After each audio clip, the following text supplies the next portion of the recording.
दोस्तों, आज के वक्त अमेरिका दुनिया का सबसे पावरफुल देश माना जाता है। फिर चाहे वो इकोनॉमिकली हो या पावरफुल मिलिट्री वाइज। अगर अमेरिका में कोई नुकसान होता है तो उसका इम्पैक्ट दुनिया भर में देखा जा सकता है और अब कुछ ऐसा ही होते हुए दिख रहा है। अमेरिका का सबसे बड़ा बैंक सिलिकॉन वैली बैंक और सिग्नेचर बैंक आज ऑलमोस्ट डूब चुके हैं और ये बताया जा रहा है अमेरिका के इतिहास में दूसरा सबसे बड़ा बैंकिंग फेलियर है। इससे पहले 2008 में वॉशिंगटन म्यूचुअल बैंक कोलैप्स हुआ था, जिससे फाइनेंशियल क्राइसिस देखने को मिली और दुनिया भर में इम्पैक्ट देखा गया और एक ग्लोबल रेसेशन आ गई। लोगों को डर है कहीं ये रेसेशन दोबारा देखने को ना मिले। जैसा कि बताया, अमेरिका पे कोई फाइनेंशियल रेसेशन आता है तो उसका इम्पैक्ट पूरी दुनिया में दिखता है। लेकिन दोस्तों, ये बैंक कोलैप्स क्यों करी, इनकी सिचुएशन आज इतनी खराब कैसे है, जानेंगे इस पूरी वीडियो में। दोस्तों, ये बैंक्स कोलैप्स कैसे करी, इससे पहले हमें ये पता होना चाहिए ये बैंक्स काम कैसे करती हैं। नॉर्मली हम लोग जो पैसे कमाते हैं उससे सेफ रखने के लिए पैसे हम बैंक्स में डिपॉजिट करते हैं और उस पर बैंक्स आपको इंटरेस्ट भी देती है। 2%, 3%, 5%, जितना भी वो आपको इंटरेस्ट देती है। लेकिन आपने कभी ये सोचा बैंक आपको कैसे ये इंटरेस्ट कहाँ से ला के देती है? यहाँ बैंक्स अपना अलग ही बिजनेस चलाती है। जो पैसे आप बैंक में डिपॉजिट करते हो, बैंक भी उससे पैसे कमाना चाहती है खुद के लिए और बैंक्स कई तरीके से पैसे कमा सकती है। जैसे कि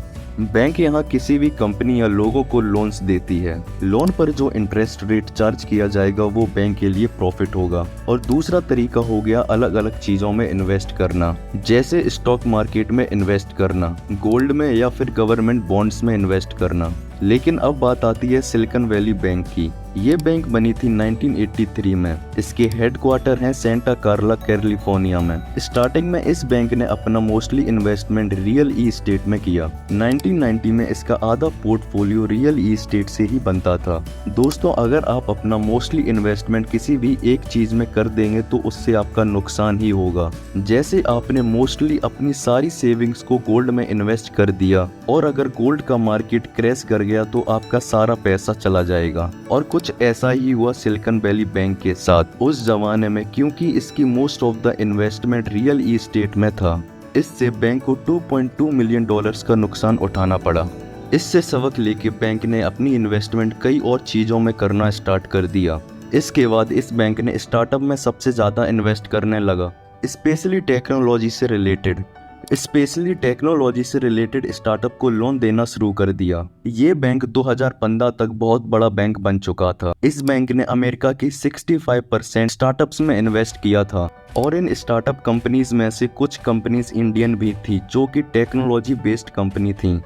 2022 तक अमेरिका की 16th लार्जेस्ट बैंक बन चुका था ये बैंक। इसके एसेट्स की वैल्यू $200 बिलियन थी। आखिर क्या कारण था जो ये बैंक क्रैश कर गई? प्रॉब्लम शुरू हुई कोविड में। इस दौरान सब कुछ बंद था, इसीलिए लोगों ने सॉफ्टवेयर कंपनीज में इन्वेस्ट करना शुरू कर दिया। क्योंकि ये कंप्यूटर और मोबाइल बेस्ड था, इसीलिए टेक्नोलॉजी बेस्ड स्टार्टअप्स ने खूब पैसा कमाया और इन्हीं कमाए हुए पैसे को डिपॉजिट किया सिलिकॉन वैली बैंक में और इस बैंक में 100% इंक्रीज देखा गया। इस बैंक में डिपॉजिट किए गए $162 बिलियन और बाकी की बैंक्स में इतना पैसा जमा नहीं किया गया था। अब ऑब्वियस सी बात है, बैंक्स भी इससे पैसा कमाना चाहेगी, इसीलिए इस बैंक्स ने बॉन्ड्स खरीदना शुरू कर दिए। पर इस बैंक ने इस बॉन्ड्स को तब खरीदे जब इसका इंटरेस्ट रेट बहुत कम चल रहा था और ये इंटरेस्ट रेट सिर्फ 0 से 0.25% था। उम्मीद थी कि ये इंटरेस्ट रेट कम ही रहेगा, लेकिन कुछ वक्त बाद ये ऊपर चला गया।